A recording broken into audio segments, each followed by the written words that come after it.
अरे माई बराबरी सके सुंदर दुल्हा माड़वा मेरू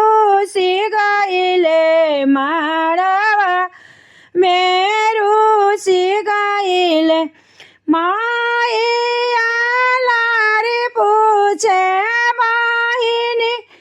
दुलारी पूछे अरे बाबू काई नाही पावल ससुरारिया त माड़वा मेरू सी गईल माड़वा मेरू सी गईल 9 लाख रुपया पावले सोने के बंदुकिया पावले अरे माई सोने मुठी नाई छुरिया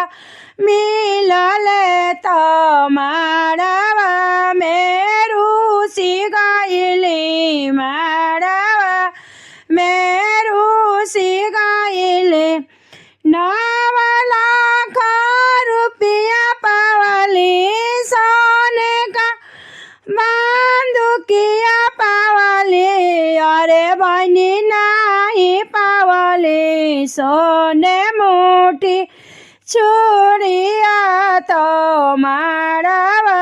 मेरू सी गईली माड़वा मेरू सी गईली इतना बचा न पापा सुन ले सुनाहू न पावेले अरे बेटा ये हर दिया दोसर भी या हो करबो सोने छुड़िया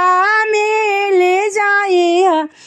अरे बबुआ ये हर दिया दोसर भी या हो करबो सोने छुड़िया मिल जाई सोने छुड़िया मिल जाई माड़वा में भैया बोलो यारपी तारापी बोलो अरे बचाए हर दिया दोसर भी या हो करबो सोने छुड़िया मिले